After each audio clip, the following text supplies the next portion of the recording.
Shalom, everyone, from the Integral House of Israel. I'm going to be reading today the 7th Aliyah from Parasha, Lech, Lecha. I'm going to be reading from the book of Genesis, chapter 17, verses 7 through 27, as well as from the book of Hebrews, chapter 7, verses 1 through 19, as well as chapter 11, verses 8 through 12. I will confirm my covenant with you and your descendants after you, from generation to generation. This is the everlasting covenant. I will always be your God and the God of your descendants after you.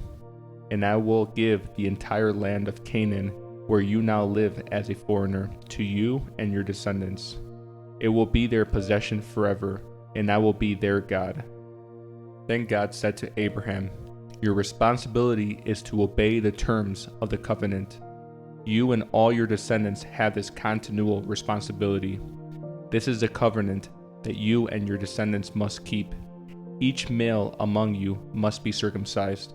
You must cut off the flesh of your foreskin as a sign of the covenant between me and you. From generation to generation, every male child must be circumcised on the 8th day after his birth. This applies not only to members of your family, but also to the servants born in your household, and the foreign-born servants whom you have purchased. All must be circumcised. Your bodies will bear the mark of my everlasting covenant. Any male who fails to be circumcised will be cut off from the covenant family for breaking the covenant.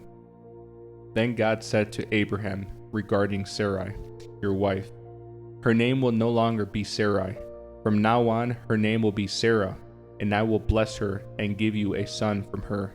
Yes, I will bless her richly, and she will become the mother of many nations.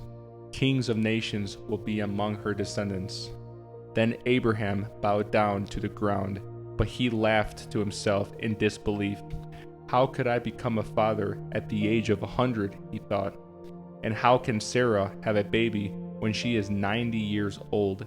So Abraham said to God, may Ishmael live under your special blessing? But God replied, no, Sarah, your wife, will give birth to a son for you. You will name him Isaac, and I will confirm my covenant with him and his descendants as an everlasting covenant. As for Ishmael, I will bless him also, just as you have asked. I will make him extremely fruitful and multiply his descendants. He will become the father of 12 princes, and I will make him a great nation. But my covenant will be confirmed with Isaac, who will be born to you and Sarah about this time next year. When God had finished speaking, he left Abraham. On that very day, Abraham took his son Ishmael and every male in his household, including those born there and those he had bought. Then he circumcised them, cutting off their foreskins, just as God had told him. Abraham was 99 years old when he was circumcised, and Ishmael his son was 13. Both Abraham and his son Ishmael were circumcised on the same day, along with all the other men and boys of the household, whether they were born there or bought as servants. All were circumcised with him. Next, I'm going to be reading from the book of Hebrews, chapter 7, verses 1 through 19, as well as from chapter 11, verses 8 through 12. This Melchizedek was king of the city of Salem and also a priest of God Most High. When Abraham was returning home after winning a great battle against the kings, Melchizedek met him and blessed him. Then Abraham took a tenth of all he had captured in battle and gave it to Melchizedek. The name Melchizedek means king of justice, and king of Salem means king of peace. There is no record of his father or mother or any of his ancestors, no beginning or end to his life. He remains a priest forever, resembling the Son of God. Consider then how great this Melchizedek was. Even Abraham, the great patriarch of Israel, recognized this by giving him a tenth of what he had taken in battle. Now the law of Moses required that the priests, who are descendants of Levi, must collect a tithe from the rest of the people of Israel. who are also descendants of Abraham. But Melchizedek, who was not a descendant of Levi, collected a tenth from Abraham. And Melchizedek placed a blessing upon Abraham, the one who had already received the promises of God. And without question, the person who has the power to give a blessing is greater than the one who is blessed.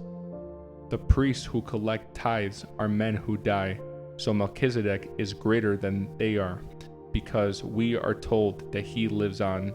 In addition, we might even say that the Levites, the one who collect the tithe, paid a tithe to Melchizedek when their ancestor Abraham paid a tithe to him. For although Levi wasn't born yet, the seed from which he came was in Abraham's body when Melchizedek collected the tithe from him. So if the priesthood of Levi, on which the law was based, could have achieved the perfection God intended, why did God need to establish a different priesthood with a priest in the order of Melchizedek instead of the order of Levi or Aaron? And if the priesthood is changed, the law must also be changed to permit it. For the priest we are talking about belongs to a different tribe, whose members have never served at an altar as priests. What I mean is, our Lord came from the tribe of Judah, and Moses never mentioned priest coming from that tribe. This change has been made very clear since a different priest, who is like Melchizedek, has appeared. Yeshua became a priest, not by meeting the physical requirement of belonging to the tribe of Levi, but by the power of a life that cannot be destroyed. And the psalmist pointed this out when he prophesied, "You are a priest forever in the order of Melchizedek." Yes, the old requirement about the priesthood was set aside because it was weak and useless, for the law never made anything perfect. But now we have confidence in a better hope through which we draw near to God. Chapter 11, verses 8 through 12.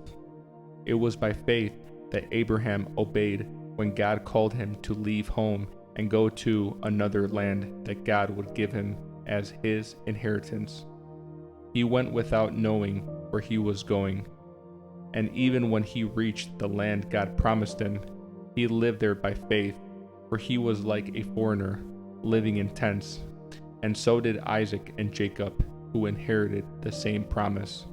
Abraham was confidently looking forward to a city with eternal foundations, a city designed and built by God. It was by faith that even Sarah was able to have a child, though she was barren and was too old. She believed that God would keep his promise. And so a whole nation came from this one man who was as good as dead, a nation with so many people that, like the stars in the sky and the sand on the seashore, there is no way to count them.